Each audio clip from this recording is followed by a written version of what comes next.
예, 안녕하십니까. 오늘 또 영상으로 또 만나 뵙게 되었습니다. 지난주에 몇몇 청년들하고 전화통화도 나눴고 또 문자나 카톡으로도 서로 소통을 하였는데요.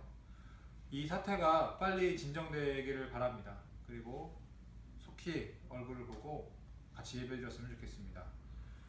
자, 기도하겠습니다. 사랑의 하나님, 저희가 다시 한번 영상으로 어, 말씀을 전합니다. 하나님, 이 영상을 보는 모든 성도들에게 함께 하셔서 하나님의 말씀을 깨닫게 해주시고 하나님을 예배하고 하나님을 만나고자 하는 마음이 불릴 때 일어나게 하여 주옵소서. 부족한 종이 말씀을 들고 섭니다. 이 말씀 가운데 하나님 함께 하셔서 하나님의 말씀만이 온전히 전해질 수 있는 귀한 시간 될 수 있도록 인도하여 주옵소서. 얼굴을 보면서 마주 보면서 예배를 드릴 때와 동일한 은혜로 함께하여 주옵소서. 이 모든 말씀 예수님의 이름 받들어서 감사드리며 기도드렸습니다. 아멘. 오늘 함께 나눌 말씀은 출애굽기 7장 14절부터 11장 10절까지의 말씀입니다. 이 말씀이 좀 긴데요. 예, 오늘 좀 많이 나눌 겁니다. 잠깐 영상을 정지하시고 한번 쭉 성경을 7장 14절부터 11장 10절까지 한번 읽어보시기 바랍니다. 예, 다 읽으신 줄로 알고 시작하겠습니다. 오늘은 출애굽기 강의 8번째 시간입니다. 지난 시간까지는 바로가 모세가 이제 아론과 함께 바로 앞에 가서 내 백성을 보내라 하면서 이제 지팡이를 던져서 이제 뭐 뱀이 되게 해서 이제 서로 이제 막 잡아먹고 하는 그런 일이 있었지 않습니까? 그러고 나서 7장 14절부터 11장 10절까지는 이제 10가지 재앙이 시작됩니다. 그 중에서 9가지 재앙 부분을 오늘 나누겠습니다. 사실 7장에서 12장까지는 영적 전쟁입니다. 하나님께서 당신의 백성들을, 이스라엘 백성들을 이집트에서 끄집어내시기 위해서 이집트에 많은 재앙들을 내리시면서 영적 전쟁을 하시는 장면들이 나오는 것이죠. 이 부분을 자세히 보셔야 마귀가 하나님을 믿는 영혼들, 하나님의 백성들을 어떻게 유혹하고 좌절시키려 하고 자꾸 그냥 유혹을 하는지를 자세히 알 수가 있습니다. 오늘은 각 재앙별로 갖고 있는 의미와 그 내용들을 좀 설명하는 시간을 갖도록 하겠습니다.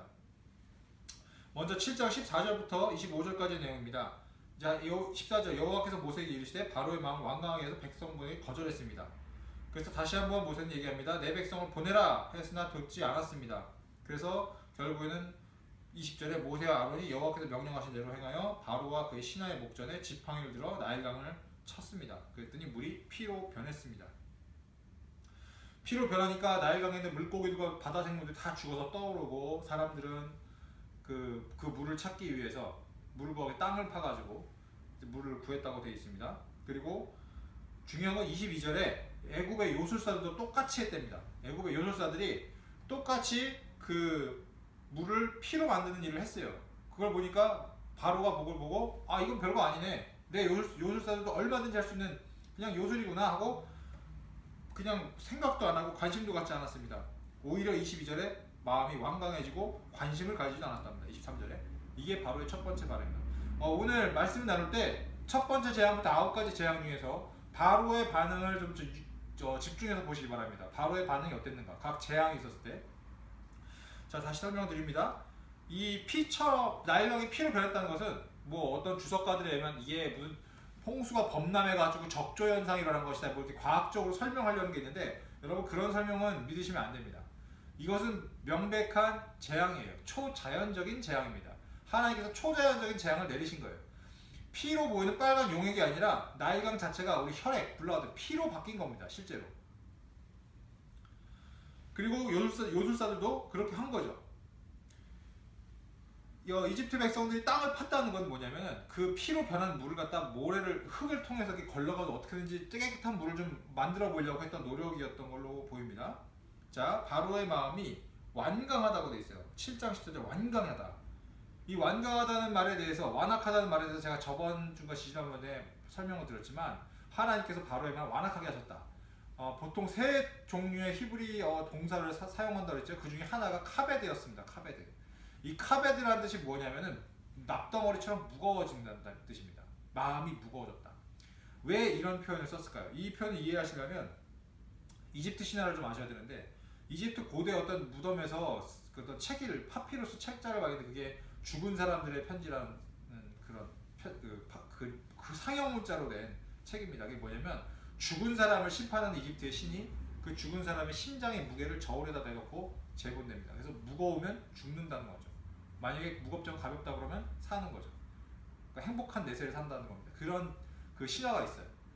그러니까 이집트 사람들의 말의 표현을 빌리자면 지금 마음이 무거워졌다는 것은 이미 죽어서도 용서받지 못할 죄를 저험하고 있다는 것을 이집트식으로 표현한 겁니다. 그 당시 이집트 사람들이 이해하기 쉬운 만큼 마음이 무거워졌다.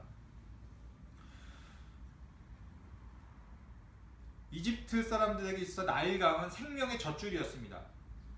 여러분 그 이집트에는 하피라는 신이 있습니다. 하피가 나일강의 신이거든요. 피부가 파란 남자 신임인데 남자 신인데 유방이 달린 이상한 참 하피라는 나일강 신이 있습니다. 하나님께서 이집트 사람들에게 생명이나 다름없는 이 나일강물을 피로 만들어가지고 하피 신의 무능함을 보여준 겁니다. 이집트 사람들은 오시리스라는 신을 또한 섬기고 있었는데 이 오시리스는 풍요의 신입니다.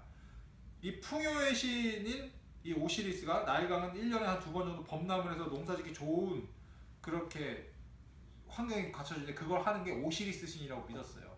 그리고 이집트 신화에 하면 오시리스 신이 이제 뭐 자기 아내한테 시기를 받아갖고 온몸이 잘려가지고 나일강에 뿌려지는 그런 이야기가 나옵니다. 그러니까 나일강은 곧 오시리스 신이에요. 근데 그 오시리스 신이 전혀 쓸모없는 존재가 돼버린 겁니다. 다시 말해서 하나님께서는 이집트의 오시리스 신과 하피 신이 아무짝에도 쓸모없는 신이라는 것을 직접 증명해서 보여주신 것이죠. 자, 두 번째 재앙입니다. 8장 1절부터 15절까지의 내용입니다. 개구리 재앙이죠.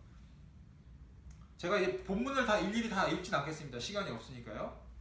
이 이집트 사람들이 이제 섬겼던 그 신 중에 크눔이라는 신이 있습니다. 이 크눔이라는 신은 그 사람을 창조했다고 믿어지는 사람 창조했다는 신입니다. 이집트 신화에 하면 사람을 창조하는 신 크눔을 개구리 머리를 가진 여신인 헤카트라는 여신이 도와줬대요.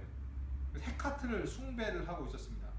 여러분 헤카트는 이제 그 이집트 사람들에 의하면 우리를 도와주는 신이다 라고 생각을 했는데 지금 개구리가 보시면 8장 1절에 여호와께서 모세에게 이르시되 너는 바로에 가서 그에게 이르기를 여호와의 말씀에 내 백성을 보내라 그들이 나를 섬길 것이니라 안 그러면 개구리를 땅을 치겠다 그렇게 했습니다. 그랬더니 쳤어요. 그랬더니 개구리가 나타났죠. 근데 애굽의 요술사들이 똑같이 행합니다. 7절 8장 7절 요술사들도 자기 요술대로 그와 같이 행하여 개구리가 애굽 땅에 올라오게 하였더라. 개구리들이 여기 3절에 보시면 침실, 침상, 방구석에까지 방에까지 다 개구리들이 가득 차게 된 겁니다. 그렇게 되니까 여러분 그 개구리라는 생물을 아시죠? 만약에 여러분이 강아지를 좋아한다고 생각해 봅시다. 강아지를 아무리 사랑하고 좋아한다 한들 그 강아지가 한 우리 동네 1만 마리가 정도 돌아다녀 갖고 막 여러분 방, 침대, 뭐 거실, 주방 할 거 없이 막 바글바글하다 생각해 보세요. 뭐 거기서 짖고 똥 오줌 다 싸고 막 여러분 몸에 막 비벼대고 수십 마리가 여러분 몸에 막 비벼대고 막 달려들고 한다 생각해 보세요. 여러분이 물론 개구리 강아지를 좋아한다 할지라도 좋겠습니까? 여러분 이집트 사람들에게 이만희 개구리 재앙은요 개구리들이 침실에까지 들어가서 침실, 부엌 할 거 없이 온몸에 붙고 막 그런 끔찍한 재앙이 일어난 것입니다. 자 여기서 이제 우리가 봐야 될 것이 바로의 반응입니다. 8장 8절 바로가 모세와 아론을 불러 이르되 여호와께 구하여 나와 내 백성에게서 개구리를 떠나게 하라. 내가 이 백성을 보낼 것이다. 그들이 여호와의 제사를 드릴 것이니라 했습니다. 그랬더니 10절에 9절에 모세가 바로에게 이르되 내가 왕과 왕의 신하와 왕의 백성을 위하여 개구리를 왕과 왕궁에서 끊어 나일강에만 있도록 언제 간구하면 좋겠습니까? 도대체 그러면 보내실 거라고 했죠? 모세 말은 이겁니다. 보낼 거라고 했죠. 그럼 제가 언제 하나님께 말해갖고 개구리를 딱 끝내게 할까요? 라고 했더니 바로는 뭐라고 얘기해? 10절에 내일이다. 내일 끝내게 해라는 거. 왜 내일이었을까요? 만약에 지금 상황이 어떤 상황이냐면 바로의 왕궁에 마저 개구리들이 가득 차가지고 바로의 왕인 바로의 몸에도 막 개구리가 붙어있는 이런 상황이에요. 그러니까 막 이런 상황에서 지금 당장 없애줘 이러면 바로는 자존심이 뭔가 자존심이 뭉개지는 거죠. 약한 모습을 보이는 겁니다. 너 힘들어 지금 빨리 해줘 이러면 안 되니까 그래 내일 이렇게 자존심을 세운 겁니다. 왕으로서. 그래 내일 없애게 해 그러면서 지키지도 않을 약속을 하는 거죠.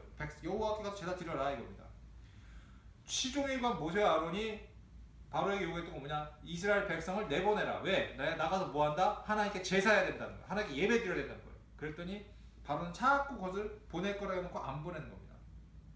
그래서 실제로 다음날 하나님께서 모세를 통해서 그 개구리를 전부 없애버리셨어요. 전부 다 개구리들이 집 밖으로 나와 죽었습니다. 그래서 사람들이 그걸 무더기로 쌓았어요. 무더기로 쌓았더니 그 개구리가 썩으면서 악취가 난 거죠. 14절에. 자, 15절. 그러나 바로가 숨을 쉴 수 있게 됨을 보았을 때 그의 마음이 완강해서 그들의 말을 듣지 않았으니 여호와께서 말씀하신 것과 같았더라. 반응이 어떻습니까?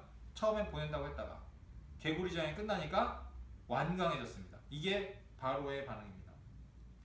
참 고집스럽게도 9가지 재앙이 진행될 때마다 계속 바로는 완강해졌다는 표현이 계속 나옵니다. 세 번째 재앙이죠. 8장 16절부터 19절입니다. 여호와께서 16절에 여호와께서 모세에게 이르시되 아론에게 명령하기를 내 지팡이로 땅에 티끌을 치라. 그럼 그것이 온 땅에서 이가 될 것이다 그랬습니다. 티끌이라는 것은 히브리어로 아파르인데 이게 먼지입니다. 먼지. 이게 떠다니는 먼지요. 이게 푸석푸석한 모래도 먼지라고 합니다.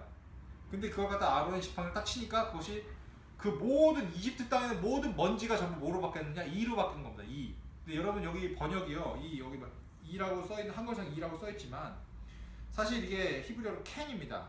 근데 이거를 원문을 찾아보니까 실제로 주석도 보고 해보니까 이게 실제로 무슨 곤충이었는지 알 수가 없대요.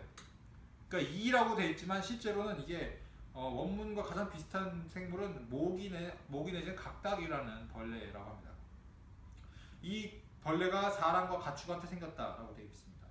이런 만약에 이게 모기나 각닭류일 경우에는 모기류로 보는데 그럴 경우 어떤 일을 이집트 사람들이 당했을 거냐면 피를 빨렸을 겁니다. 사람과 가축에다 붙어가지고 피를 빨아먹는 그런 벌레들이죠. 문제는 19절에 요술사가 바로에게 말하되 이는 하나님의 권능이다 라고 했습니다. 왜? 18절에 요술사들이 그걸 따라하지 못했어요. 물을 피로 만드는 거, 개구리를 올라오는 거 정도 할 수 있었는데 이제 이를 만드는 먼지를 이로 만드는 거는 못한 겁니다.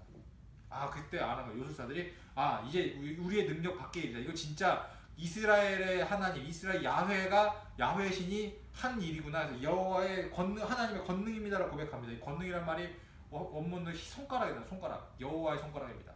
무슨 뜻이냐면 여호와만이 할 수 있는 일이다라는 것을 고백하는 거죠. 참 재밌는 것이요. 여기 요술사들이 하나님의 재앙을 따라하지 않습니까? 똑같이 따라해요. 근데 중요한 건 뭐냐? 개구리를 올라오게 할 수 있었으나 개구리가 나가도록 못했다는 겁니다. 했다는 기록이 없어요. 하나님께서는요 개구리를 떼거지로 나오게 할 수 있지만 그 개구리를 한 방에 한시에 싹 죽일 수도 있으신 분인데 요술사들은 개구리가 나오게 할지언정 개구리가 죽게 하거나 사라지게 할 수는 없었어요. 이게 악한 자들의 한계입니다. 하나님의 능력을 따라갈 수 없어요. 흉내는 낼 수 있지만 따라갈 수 없어요. 근본적으로 하나님께서 자유자재로 그 일을 결코 똑같이 100% 따라할 수 없다는 겁니다. 이집트 사람들은 개인의 청결을 매우 중요하게 생각했다고 합니다. 당시 이집트 제사장들에게 이집트 제사장들은 굉장히 자신의 깔끔한 걸 되게 중요하게 생각했는데 이런 사람들이 특별히 불쾌감을 주었을 거예요. 이 재앙은 특히 이제 이 재앙이 갖는 의미가 뭐냐면 이집트 신들 중에서요 세프트라는 신이 있습니다. 세프트.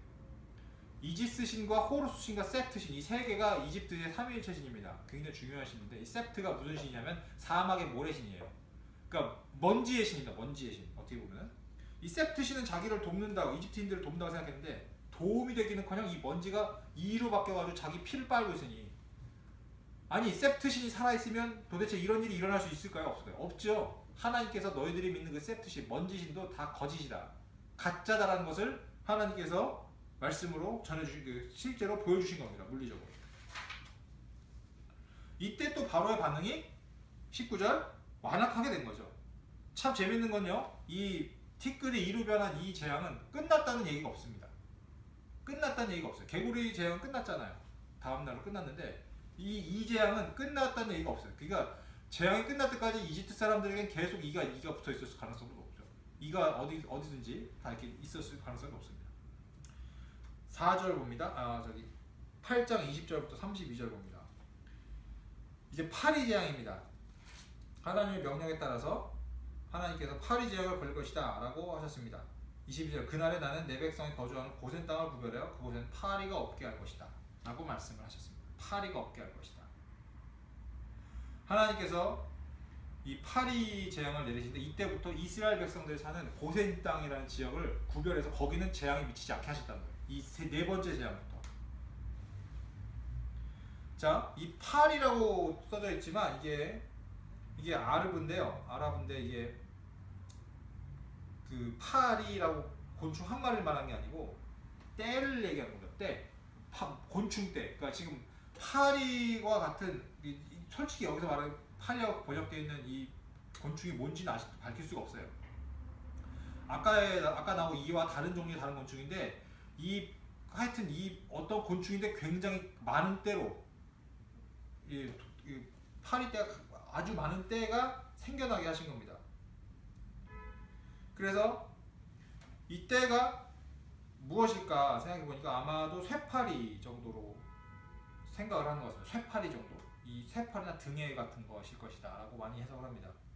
이것들이 한두 마리가 아니라 떼로 몰려다니니까요. 그리고 얘네들 이집트에 사는 쇠파리나 등애들은 동물의 피를 빨아먹는다고 합니다. 그리고 이 떼를 지어서 이런 파리떼들이 그냥 각자 사람들의 집에 들어가 있고 길거리에 가득하고 바로가 사는 왕궁에 마저 가득 찬다고 생각해보세요. 얼마나 끔찍했겠습니까? 이것 때문에 땅이 황폐해졌다고 얘기합니다. 24절 여호와께서 그와 같이 하시니 무수한 파리가 바로의 궁과 그의 신하의 집과 애국 온 땅에 이르니 파리로 말미암아 그 땅이 황폐하더라. 그래서 부릅니다.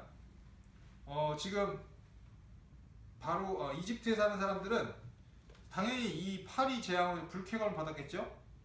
이 재앙이 이제 무슨 의미를 갖고 있느냐? 이 파리 모양을 한 신이 있습니다. 하트콥이라는 신인데 이집트 신. 이 하트콥이라는 신이 또한 아무 짝에도 쓸모없다는 것이 증명된 거예요. 이집트에 많은 신들인데 많은 신들이 아무런 도움을 주지 않고 오히려 그 신의 영역이 오히려 인간들에게 이집트 백성들을 죽이는 데 사용됩니다. 바로의 반응은 뭡니다. 25절에 바로가 모세와 아론을 불러 이르되 너희는 가서 이 땅에서 너희 하나님께 제사를 드리라. 그래, 제사 드리고 싶다 이거지. 하나님께 제사 드리고 싶다 이거지. 그러면 여기서 드리라 거예요. 여기서 이집트 땅에서 드리라 이거예요. 28절 봅니다. 26절 봅니다. 모세가 이제 그건 할 수 없, 그럴 수 없다. 그리하면 부당하니이다. 우리가 우리 하나님 여호와께 제사를 드린 것은 애굽 사람이 싫어하는 바인즉 우리가 만일 애굽 사람의 목전에서 제사를 드리면 그들이 그것을 미워하여 우리를 돌로 치지 아니하리까 우리가 사흘 때쯤 광야로 들어가서 우리 하나님 여호와께 제사를 드리되 우리에게 명령하신 대로 하겠다. 여러분 예배를 드리는 건요 하나님께서 원하시는 방법과 원하시는 장소가 있습니다. 원하시는 예물도 있어요.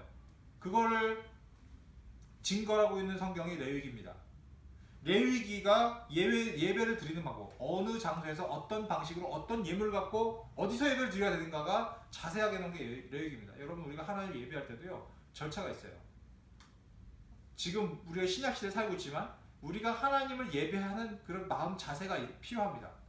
물론 장소, 지금은 구약시대가 아니기 때문에 누구나 우리 각자가 제사장이 되어서 하나님을 직접 만날 수 있습니다. 그러나 아무리 그래도요 우리가 나이트클럽에서 예배를 드릴 수는 없는 거예요. 아무리 그래도 장소가 구별되어야 합니다.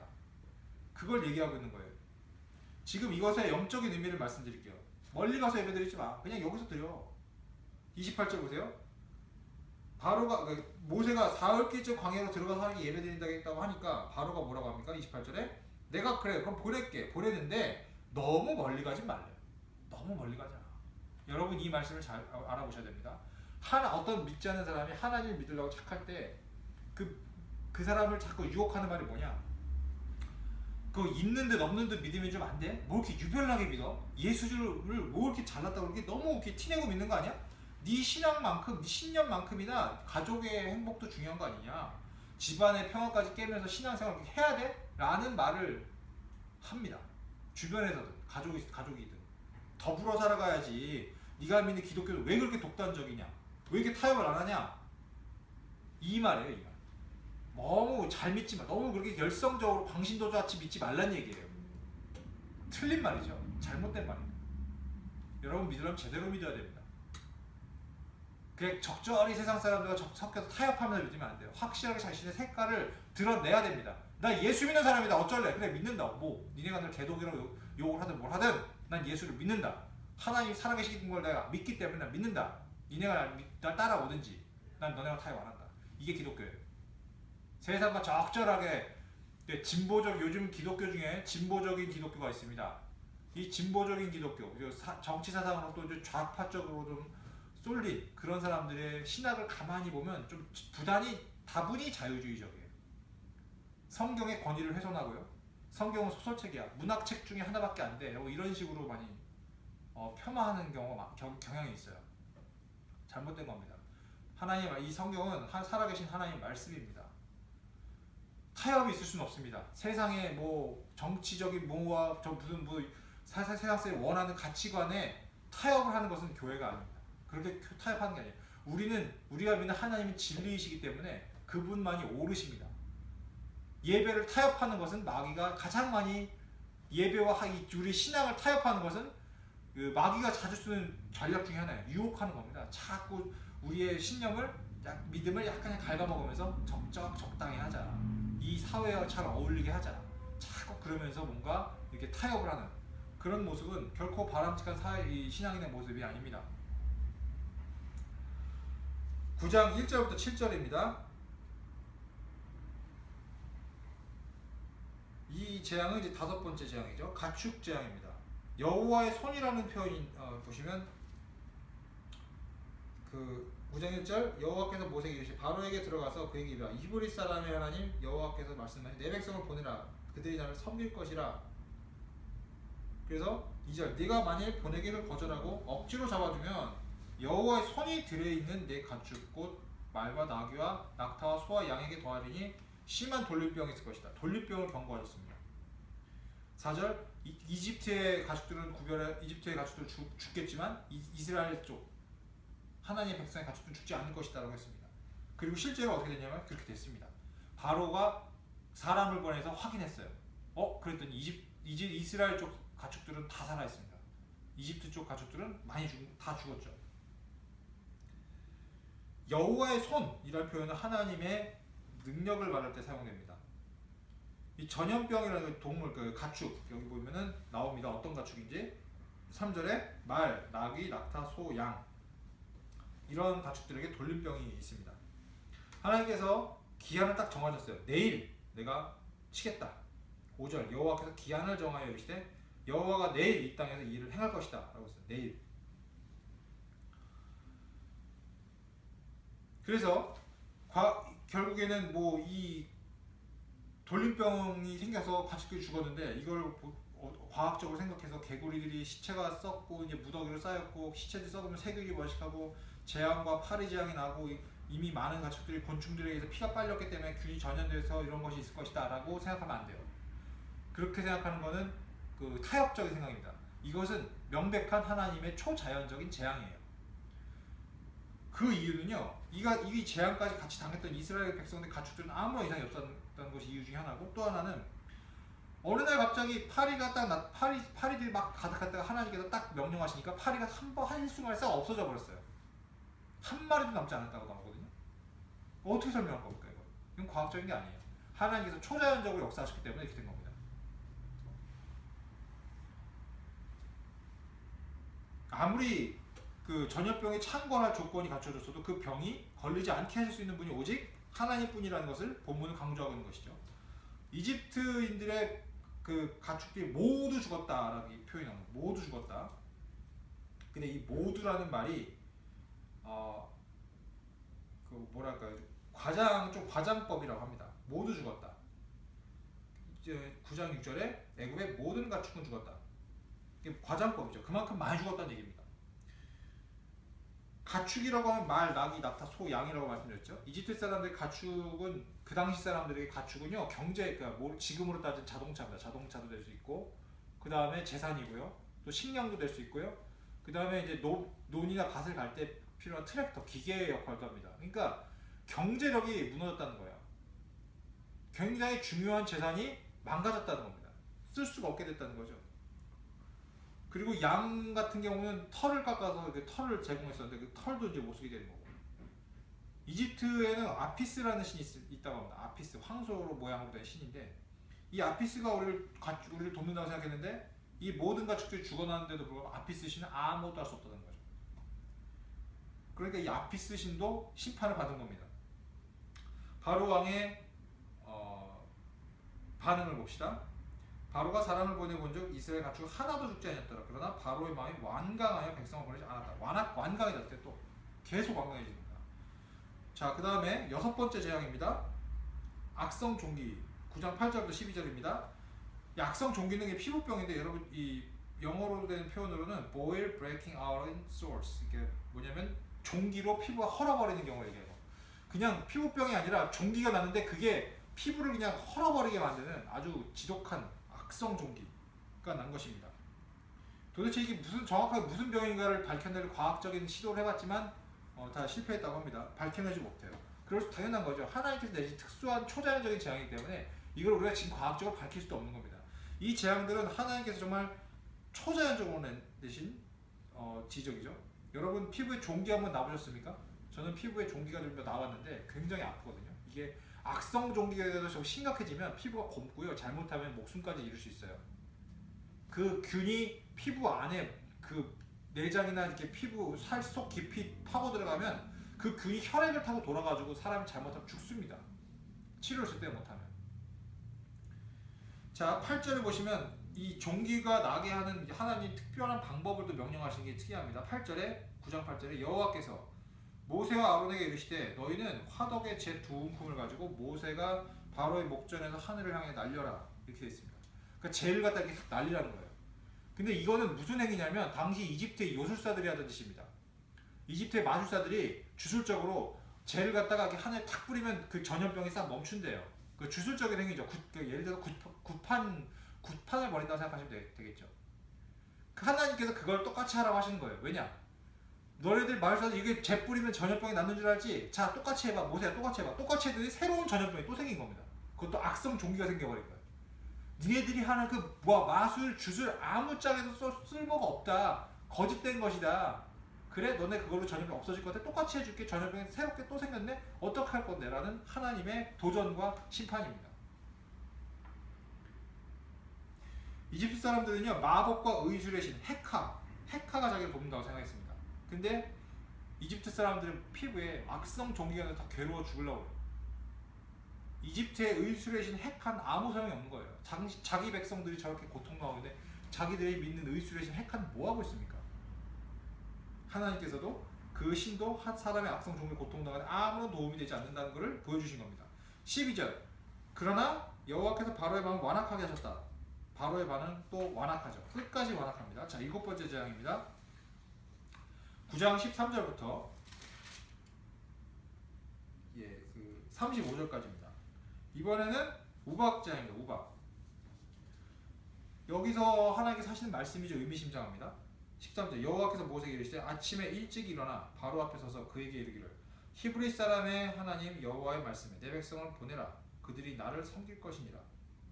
내가 이번에는 모든 재앙을 너와 내 신하와 내 백성에게 내려 온 천하에 나와 같은 자가 없음을 내게 알게 하리라. 내가 손을 펴서 돌림병으로 너와 내 백성을 쳤더라면 네가 세상에서 끊어졌을 것이나 내가 너를 세웠으면 나의 능력을 내게 보이고 내 이름이 온 천하에 전파되게 하려 하였습니다. 하나님께서요 마음만 먹었으면 바로 왕과 신하를 한 번에 죽일 수 있었다는 거예요. 근데 그렇게 안 했다는 거예요. 왜냐? 하나님의 위대하심 16절에 내 이름, 하나님의 이름이 온천에 전파되게 하려고 내가 널 살려준 줄 알아. 이거예요. 그러니까 하나님께서 한 번에 끝낼 수 있었는데 그렇지 않았다는 거예요. 그리고 이제 이 우박 재앙부터 굉장히 심각한 재앙이 아주 그냥 강도가 센 재앙이 들어오기 시작합니다. 무거운 우박. 18절 내일 이맘때면 무거운 우박을 내릴 것이다. 애굽 나라가 세워진 그날부터 지금까지 그와 같은 일이 없었더라. 엄청난 우박이었던 겁니다. 우리가 상상할 수 있는 그런 우박이에요. 그래서 사람을 보내갖고 들판에 있는 이 가축들을 전부 집 안으로 들여오라는 거예요. 죽고 싶지 않으면 들여오라는 거예요. 들에는 그 이집트 사람들의 그 종들이나 가축들이 밖에 있으니까 밖에 있으면 우박이 무거우니까 떨어지면 죽잖아요. 맞으면 죽으니까 집 안으로 들어오게 하라는 거예요. 미리 경고하신 거예요. 그랬더니 21절에 여호와의 말씀을 마음에 두지 아니니까 보면은 20절에 바로의 신하 중에 여호와의 말씀을 두려워하는 자들은 그 종들과 가축을 집으로 피하여 들었대요. 그 모세가 하는 말을 듣고 바로 왕 궁전에서 야, 저 모세의 하나님은 진짜 저렇게 무서운 하나님이구나. 근데 이번에 또 경고를 하시네. 내일 우박이 내린다고? 그러면 나도 내 가축들과 내 종들 살려야지. 다 집으로 들여 보냈던 사람들은 그 가축과 종이 살았다는 겁니다. 안 죽고. 근데 21절 여호와의 말씀을 마음에 두지 아니한 사람들은 그의 종들과 가축들을 들에 그대로 뒀다가 다 죽었습니다. 하나님의 말씀을 들은 거예요. 이미 바로의 왕의 신하들도 하나님의 저 진짜 신인 걸 알고 저 신이 보통 신이 아닌 걸 알고 그 신의 말대로 경고대로 해갖고 이익을 얻은 겁니다. 자, 이 우박의 규모를 봅시다. 23절 우레소리와 우박을 보내시고 불을 내려고 땅을 달리게 하셨대요. 천둥번개가 치면서 우박이 엄청나게 무거운 우박들이 막 그냥 한두 발이 아니라 여러 발이 그냥 뭐 비 쏟아지듯이 쏟아졌을 겁니다.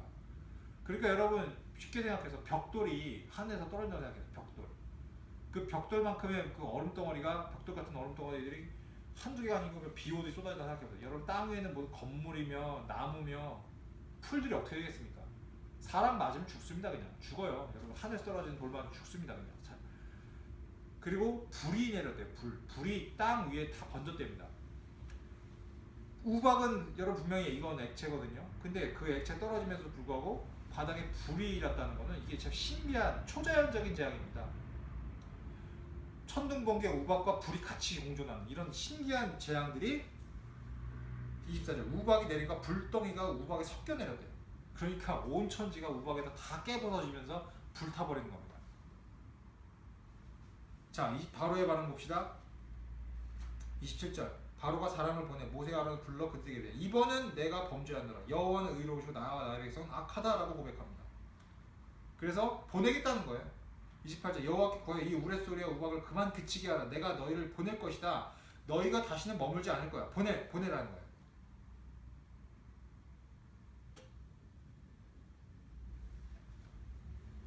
그런데 여러분 이 30절에 하는 모세의 말을 들어보십시다.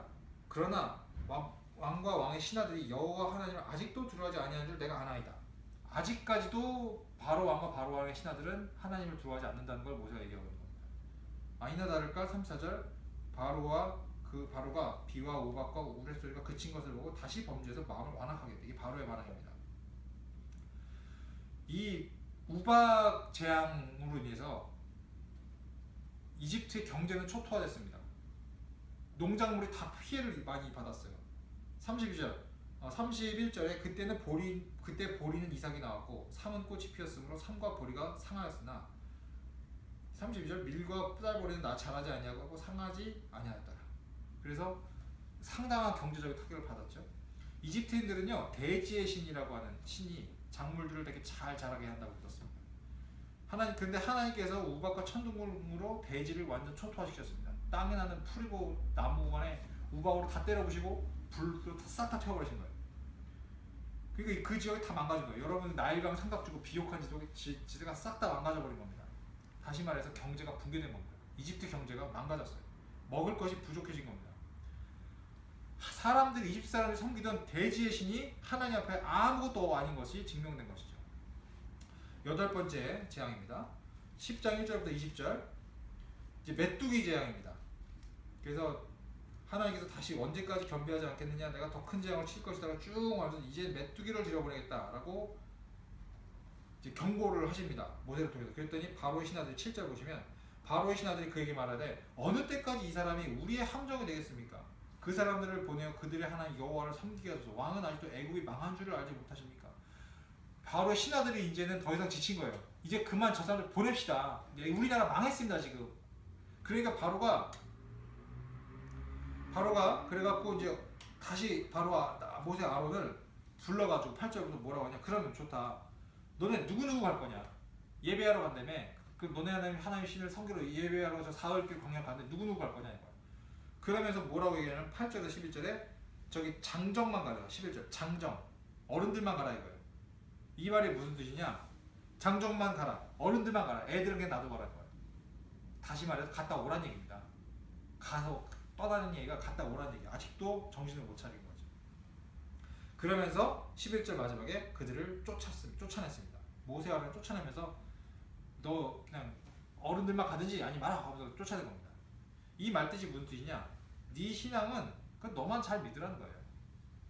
마귀가 하나님을 믿으려고 하는 어떤 사람이 예수님을 믿으려고 할 때 야 너만 믿어 너만. 자식들한테까지 신앙 강요하지 마. 신앙을 강요하는 게 아니야. 왜 강요해? 너만 잘 믿고 너 혼자 천국 가. 이런 식의 유혹을 한다는 거예요. 이런 유혹 받아보신 적 있으십니까? 여러분 가족 중에 예수 믿지 않는 사람들에게서 그런 얘기, 여러분 주변 친구들한테 그런 얘기 들은 적 있으시죠? 여러분 전도할 때 이런 얘기 많이 들을 겁니다. 아 본인이나 당신이나 천국 가세요. 당신이나 잘 믿으세요. 큰일 날 소리 하는 겁니다. 믿음은 강요하는 게 아니잖아요. 혼자 잘 믿으세요. 이런 식의 합리화를 하는 거죠. 근데 여러분 잘 들으셔야 돼요. 여러분 복음은요 설득하는 게 아닙니다. 복음은 설득하는 게 아니고 선포하는 겁니다. 믿어라 하고 선포하는 거예요. 물론 여러분 민주주의 사회라고 하는 이 세상에선 그게 안 맞을지 모르지만 복음은 선포하는 게 맞습니다. 이미 하나님을 대적하는 사람들이 딱 힘을 정치, 경제, 그 세력, 지역권을 잡은 나라에서는 이걸 못하게 막아요. 법으로 정해서 길거리 노방전도 못하게 막아서 벌금 물고 감옥에도 가둡니다. 그런 나라가 있어요. 그런 지역이 있고 사탄에게 먹히는 지역이 있고 여러분 하나님의 말씀을 선포하는 거 그건 종교의 자유입니다. 여러분. 우리 기독교는 복음을 전해야 되는 선포해야 되는 게 맞는 거예요. 그것에서 방해하는 거는 겉으로 보기에 민주주의는 뭐냐도요. 그거는 결국 그 배후에는 사탄이 있는 겁니다. 그걸 분명히 하셔야 돼요.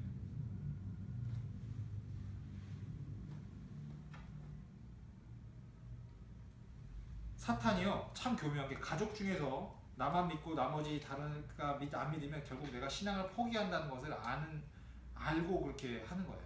가족에게 약한 사람도 있거든요. 가족을 이용하는 겁니다. 우리가 딸려갈 것이냐 끌고 갈 것이냐가 중요합니다. 우리가 예수 믿지 않는 가족을 우리가 끌고 갈 것이냐 아니면 그 예수 믿지 않는 가족을 딸려갈 것이냐. 제가 전에도 말씀드렸죠. 결혼하게 됐을 때 믿지 않는 사람과 결혼하게 됐을 때 누가 더 세다고 했습니까? 예수 믿는다고 무조건 센 거 아닙니다. 영적인 힘이 더 센 사람이 세요. 정말 예수님을 너무 잘 믿고 성령 충만한 어떤 사람이 예수 안 믿는 결혼했다 그러면 이 예수 안 믿는 사람이 별로 생각이 없고 별로 그냥 아무 생각 없다 그러면 예수를 잘 믿고 성령 충만한 사람 끌고 갈 수가 있어요. 근데 악령에 충만한 사람이 있습니다. 예수 안 믿는 사람에게 그 악령에 충만한 사람이 있어요. 자기가 센 사람 하나님 대적하게. 근데 이 배우자가 예수 교회를 다니는데 예수를 별로 잘 안 믿어요. 그냥 뭐 깊이 예수를 만날 경험도 없고 신앙생활 대충 그러면 100% 끌려갑니다. 안 믿는 사람한테. 이게 영적 원리예요. 그래서 예수 믿는 사람은 정말 믿으려면 제대로 믿어야 됩니다. 안 믿는 사람을 끌고 갈 수 있을 정도로. 이 하나님을 예배하는 데 있어서 남녀노소 구별 없습니다. 무조건 아이들 어린이부터 노인까지 전부 다 하나님을 예배해야 된다. 그것을 모세가 얘기하고 있는 겁니다. 그렇게 장정만 가라는 바로 그 바로의 제안을 모세는 거절한 것이죠. 그래서 하나님께서 동풍을 불게 하셔가지고 동쪽에서 바람이 불어가지고 메뚜기들을 준비시킨 다음에 이집트의 메뚜기들이 들어가게 하셨습니다. 15절, 14절 보시 10장 14절 보시면 메뚜기가 애국 온 땅에 이르러 그 사방에 내리면 그 피해가 심했답니다. 이런 메뚜기는 전에도 없었고 후에도 없었을 거예요. 15절 메뚜기가 온 땅을 덮어 땅이 어두워졌대요. 땅이 어두워졌던 정도로 메뚜기가 많았답니다. 여러분 그 중동이나 그 동남아 쪽 메뚜기는 우리나라에 있는 이런 손가락만한 메뚜기가 아닙니다. 한 손가락 한 3마디 정도 엄청나게 큰 메뚜기가 있어요. 이만한 메뚜기. 걔네들이 한 번에 한 26평방킬로미터에 있는 단위로 한 1억 마리 정도가 날아다닙니다. 그러니까 지금 온 이집트를 덮을 정도면 수십억, 수백억 마리의 메뚜기들이 들이닥친 거예요. 와갖고 이집트 땅에는 녹색이란 녹색을 다 먹어치는 겁니다. 풀이란 풀은 다 먹어치고 농작물을 싹 다 먹어버린 겁니다. 바로의 반응 봅시다. 16절에 처음엔 장정만 가라고 했다가 16절에 뭐라고 합니까?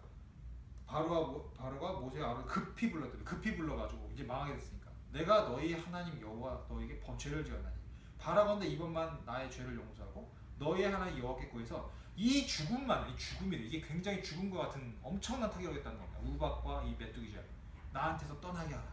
그래서 서풍을 불어서 떠나게 했습니다. 모세가 여호와께 구했더니 그랬더니 20절에 또 바로의 반응은 또 완악해졌더니 여러분 메뚜기 재앙은 예나 지금이나 지금도 심각합니다. 여러분 메뚜기 떼가 지금 돌아다니는 거 아십니까? 저기 지금 동남아 쪽 아프리카 쪽에서 중동 지방 거쳐서 지금 동남아 쪽으로 지금 이동하고 있다는 기사를 봤어요. 코로나 사태가 끝나면요 그 경제 식량 위기가 온다고 합니다. 그 메뚜기 떼 때문에 그 메뚜기 떼가 이제 중국이나 이런 데 들어가면요 아마 지금 웬만한 걸 다 먹어치운다고 하면은 안 그래도 지금 코로나 때문에 이게 경제가 어렵고 식량이 부족한다는 얘기가 들리는데 더 심각해질 수 있습니다 여러분. 메뚜기 떼는 그냥 무서운 존재예요. 지금도 메뚜기 떼를 어떻게 처치를 못한대요. 이집트 사람들은요 메뚜기를 매우 싫어한다고 합니다. 여러분 이집트 신들을 제가 여러 번 말씀드렸죠. 근데 뭐 개구리 신도 있고 뭐 물고기 신도 있고 뭐그 뭐죠 그 황소 신도 있고 여러 신들이 있지만 메뚜기 신은 없답니다. 그만큼 메뚜기 싫어하기 때문에 없대요.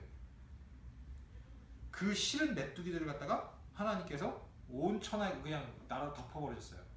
집이건 침실이건 어디 주방이건 그냥 다 있고 동네마다 메뚜기가 가득해서 그냥 뭐 먹을 거라 다 먹어치운다고 생각해 봅시다. 하나님께서 그렇게 싫어하는 메뚜기로 괴롭히신 겁니다. 자, 9번째 재앙입니다. 10장 21절부터 29절. 3일 동안 흑암이 있었습니다. 흑암. 이 흑암이 이제 호셰크인데 이 흑암이 이스라엘 백성들이 있는 곳에만 없었어요. 그러니까 이집트는 전부 흑암이 닥쳤는데 이스라엘 백성들이 있는 곳에만 빛이 있었다는 거예요. 그러니까 이게요 우리가 하는 불이 있고 없고 이런 어두움 이런 정도의 흑암이 아니고 더듬을 만한 흑암. 그러니까 길을 요 앞에 길을 가려고 해도 더듬어서 가지 않으면 갈 수가 없을 정도의 깜깜한 정말 초자연적인 흑암을 얘기하는 겁니다. 무슨 빛이 있고 없고 차원이 아니라 뭔가 굉장히 뭐라 표현해야 될까요? 눈에 보이지 않는 아주 깜깜한 영적인 어떤 물리적인 흑암이 생긴 거예요. 그래서 앞을 볼 수가 없는 거예요. 더듬어 찾아야 겨우 갈 수 있는 3일 동안 계속됐다고 합니다. 이 흑암은 이 흑암장의 의미가 무엇이냐? 여러분 이집트의 최고의 신 중에 하나가 바로 태양신 레입니다. 아몬이라고도 하는데 태양신이니까 당연히 태양이겠죠. 낮을 주관하는 그 태양신의 눈 하나가 빠져갖고 이제 이렇게 해를 돌아다닌다고 세상 곳곳을 비추고 다닌대요. 그게 아몬식 호루스의 눈이라고 하는데, 그러니까 태양신이 쓸모 없어진 겁니다. 태양신 뭐하냐 이거 지금 3일 동안 태양신 죽은 거예요. 이집트의 태양신은 아무것도 아니라 이거예요. 하나님 보시기에. 자 10장을 보시면 10장 24절을 보시면 바로의 반응입니다. 바로가 모세를 불러 이르되 너희는 가서 여호와를 섬기는데 너희의 양과 소는 머물러 둬라. 너 어린 것들을 너희와 함께 가라. 그러니까 그래 장정만 가면 장정만 보내니까 싫다그러지. 그럼 애들 데려와. 대신 너네들 재산 놔두고 가. 양과 손 놔두고 가라 이거예요. 재물은 놔두고 그냥 네 몸만 가라 이거예요. 여러분 하나님을 예배함에 있어서 헌금에 대해서 예물에 대해서 우리가 생각 안 해볼 수가 없는데요. 요즘 언론들이 하도 교회를 싫어해가지고 뭐 교회에서 막 헌금한 교회에 대한 되게 부정적인 뉴스를 많이 내보내지 않습니까 요즘에? 특히 이제 뭐 교회가 헌금을 강요하는 어쩌네. 근데 여러분 헌금은 예배드리는 굉장히 중요한 요소입니다. 제가 성경으로 증명해 드릴게요. 제가 지금 시간이 없어서 다 찾아서 못 읽어드리는데 찾아서 읽어보시기 바랍니다. 누가복음 21장에 과거에 두 랩돈 이야기. 그 다음에 너희 보물 있는 곳에 너희 마음도 있다고 말씀하신 예수님의 말씀이 있습니다. 누가복음 12장 34절. 그리고 레위기를 출애굽기 끝나면 레위기 강의할 겁니다. 레위기에 보시면 하나님께서 백성들에게 예배를 드릴 때 반드시 제물을 갖고 나오게 하셨어요.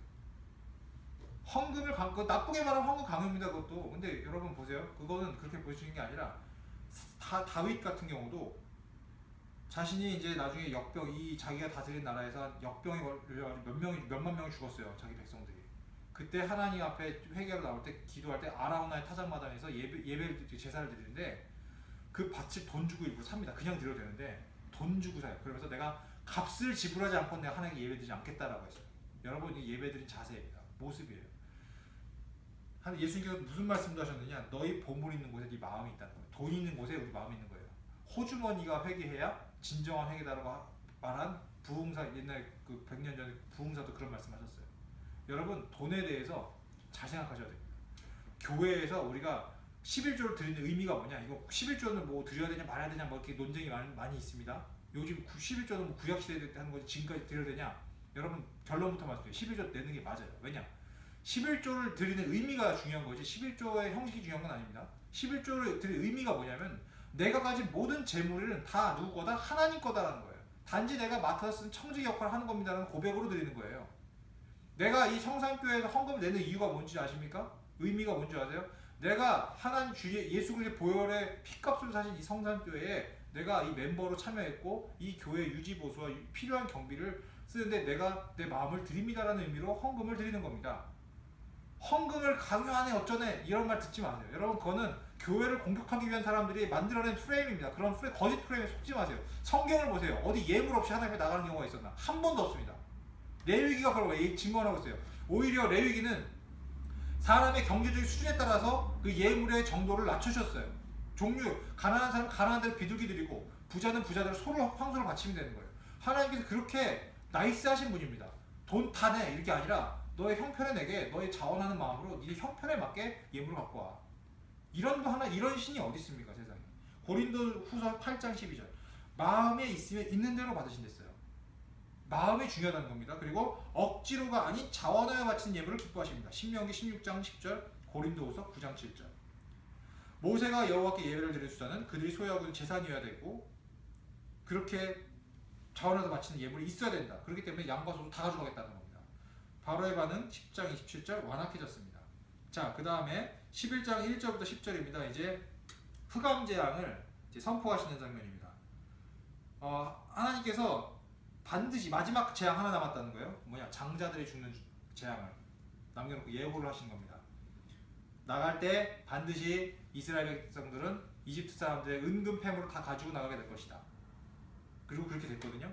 왜 그런 일이 있을 수 있느냐면 이집트 사람들이 9가지 재앙을 당하면서 이스라엘 우리가 노예로 보던 이스라엘 신내 이스라엘이 믿는 그들의 신이 엄청나게 센 신이라는 거 알았죠. 그 신의 마음을 달래기 위해서 뭘 했냐? 우리의 재물을 다 주자. 그 뇌물을 주는 거죠. 자원해서 줬습니다. 자원해서. 자, 이거 갖고 그냥 나가세요. 이거 갖고 떨어지세요. 그러니까 속된 말로. 당신의 신이 센 거 아니까 이 재물을 드릴 테니까 이걸 가지고 당신의 신을 위로해 주셔서 우리의 더 이상 우리 재앙 내리지 않게 해주세요. 이렇게 해서 한 겁니다. 또한 이것은요 80여 년 전 이스라엘 백성들의 아들들을 나일강에다 던져서 악어밥이 되게 했던 바로 그것에 대한 하나님의 보복이로 한 것이죠. 오늘 말씀을 마무리하면서 하나님께서 왜 이렇게 어마어마한 재앙들을 이집트에 내리셨을까요? 하나님께서 이스라엘 백성들에게 하나님의 진정한 신임을 알게 하시기 위해서입니다. 내가 여호와인 줄 알게 하리라. 곳곳에 많이 나옵니다. 7장 17절, 8장 10절, 8장 22절, 9장 14절부터 16절, 10장 2절 다 계속 반복되게 나와요. 이스라엘 백성들 400년 동안 이집트에 살면서 이집트의 신들로 섬기고 있었습니다. 그런데 하나님께서는 이들에게 너희가 믿는 신들이 다 엉터리고 진짜 신은 하나님이라는 것을 알려주신 거예요. 결국에는 이집트의 신들이 이집트 백성들을 지켜줄 능력이 아무것도 없다는 걸 보여줬습니다. 그래서 이런 작업 10가지가 끝난 다음에 이스라엘 백성이 한 명도 빠지지 않고 싹 다 나온 거예요. 살아있는 하나님을 경험했거든요. 이집트 신이 정말 허상이라는 걸 알았거든요. 이스라엘 백성들뿐만 아니라 이스라엘 백성들 외에 다른 잡족들도 따로 나왔습니다. 그 능력을 봤으니까. 여러분 우리가 돈, 지식, 명예, 권력 등의 가짜 신들을 붙들고 있으면요 하나님께서 그 신들을 전부 다 깨버리십니다. 사람들이 왜 실패하고 두 손 들고 옵니까? 가짜 신을 쫓아서 그래요. 우상 숭배하다 그렇습니다.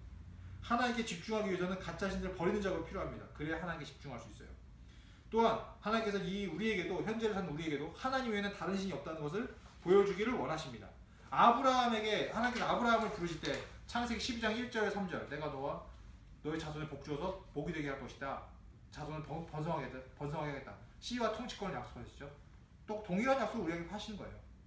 우상 섬기지 마라. 세상신 섬기지 마라. 나만 믿고 따라와라. 그 얘기입니다. 우리 주변에 예수님을 하나님을 믿지 않는 사람들은요 오늘 출애굽기에 나타난 이집트인과 같습니다. 하나님만이 살아있는 유일한 신이라는 것을 모릅니다. 그렇기 때문에 우리는 이 사람들에게 하나님이 살아계시다는 것을 알게 해줘야 됩니다. 그래서 그 사람들이 혹은 친구들에게 하나님을 만날 수 있는 기회를 주어야 돼요. 우선 우리의 가족들 중에서 믿지 않는 사람들부터 우리가 구원해야 되겠습니다. 그들에게 하나님을 전해야 되겠어요. 지금까지 9가지 재앙을 말씀드렸습니다. 영적 전쟁이죠. 모세가 바로 앞에서 출애굽기 5장 내 백성을 보내라면서 지팡이로 뱀이 되게 하고 나일강을 피로 물들게 하는 이적을 베풀 때 모세를 대적해서 똑같이 지팡이를 뱀으로 만들고 나일강을 피로 만든 요술사들 있죠.